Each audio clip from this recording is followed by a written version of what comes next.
बच्चों, आपने महान संत कबीरदास जी का नाम अवश्य सुना होगा। आज मैं आपको उनकी कहानी सुनाती हूँ।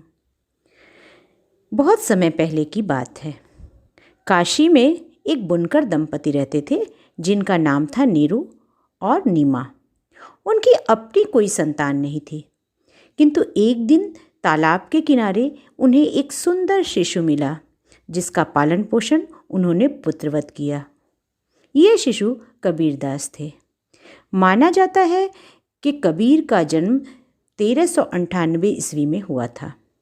कबीर ने स्कूली शिक्षा प्राप्त नहीं की थी, किंतु साधु संतों की संगति और जीवन के अनुभवों ने उन्हें परम ज्ञानी बना दिया। वो कहते थे, तू कहता कागज की लेखी, मैं कहता आँखों की देखी।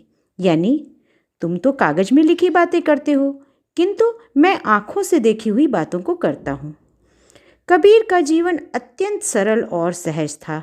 उन्हें बाहरी दिखावा, धार्मिक आडंबर, भेदभाव ये सब बिल्कुल पसंद नहीं था। वो समाज को आडंबरों से मुक्त करना चाहते थे, इसीलिए बहुत से लोग उनके विरोधी भी थे। कबीरदास जी की पत्नी का नाम लोई था और उनके 2 संतानें हुईं। पुत्र का नाम कमाल और पुत्री कमाली। कबीरदास जी साधु संतों के साथ भ्रमण किया करते थे। वो लोगों को स्थानीय भाषा में उपदेश देते थे। कबीर की वाणी को साखी, सबद और रमैनी के रूप में लिखा गया, जो बीजक कहलाया। आपको पता है उनके गुरु कौन थे? कबीरदास जी के गुरु संत रामानंद जी थे। कबीर की दृष्टि में गुरु का स्थान भगवान से भी बढ़कर था। कबीरदास जी कहते हैं, कबीरा हरि के रूठते गुरु के सरने जाए, कह कबीर गुरु रूठते हरि नहीं होत सहाय। यानी कबीरदास जी कहते हैं कि अगर भगवान रूठ जाए तो हम भगवान को मनाने के लिए गुरु के शरण में जाते हैं, किंतु यदि गुरु रूठ जाए तो भगवान भी मदद नहीं करते हैं। कबीरदास जी सच्चे और निर्भीक संत थे। उन्होंने समाज को मानवीय एकता का रास्ता दिखाया, यहाँ तक कि उन्होंने अपने आलोचकों का, निंदकों का भी स्वागत किया। वो कहा करते थे, निंदक नियरे राखिए आंगन कुटी छवाए, बिन पानी साबुन बिना निर्मल करे सुभाए। इसलिए आज भी हम लोग उनका बहुत सम्मान करते हैं। उन्होंने समाज की सभी कुरीतियों का विरोध किया और उनका निधन 1518 ईस्वी में मगहर में हुआ।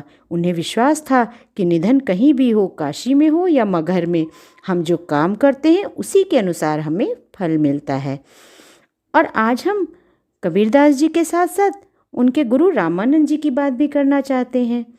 तो ये रामानंद जी जो थे, इनका जन्म 1299 में प्रयाग में हुआ था। इनकी माता सुशीला देवी और पिता का नाम पुण्यदमन था। ये लोग बहुत धार्मिक विचारों के थे, जिसका प्रभाव रामानंद जी पर भी पड़ा था। रामानंद जी की प्रारंभिक शिक्षा प्रयाग में हुई। वो बचपन से मेधावी और संस्कारी बालक थे। धर्मशास्त्र के अध्ययन के लिए वो काशी आए और काशी में उन्होंने काफ़ी ज्ञान प्राप्त किया। उनके भी गुरु जो दक्षिण भारत से थे, वो थोड़ा बहुत ऊंच नीच, छुआछूत, जाति पात की बातें करते थे, किंतु रामानंद जी को अपने गुरु राघवानंद जी की इन बातों पर भी बिल्कुल भी विश्वास नहीं था। वो उनका कहना था कि समाज में कोई ऊंचा नीचा नहीं है, कोई छुआछूत नहीं है, हम सब बराबर हैं। और इसी विचार के साथ उन्होंने अपना पूरा जीवन जिया। वो संस्कृत के बहुत विद्वान व्यक्ति थे, उन्होंने अनेक ग्रंथों की रचना की और इस तरह से उन्होंने संपूर्ण भारत में अपने विचारों को प्रसारित किया। उनका कहना था कि हिंदी ही एकमात्र ऐसी भाषा है जिससे संपूर्ण भारत को एक सूत्र में पिरोया जा सकता है। रामानंद जी एक महान संत थे। वो इतनी अच्छी बातें करते थे कि लोग मंत्रमुग्ध हो जाते थे और उन्होंने ही जिस समाज को भक्ति मार्ग दिखाया। उनकी नज़रों में सब एक समान थे। रामानंद जी का निधन 112 वर्ष की अवस्था में सन 1412 ईस्वी में हुआ और वो आज भी राम के अनन्य भक्त और कबीर के गुरु के रूप में याद किए जाते हैं। धन्यवाद।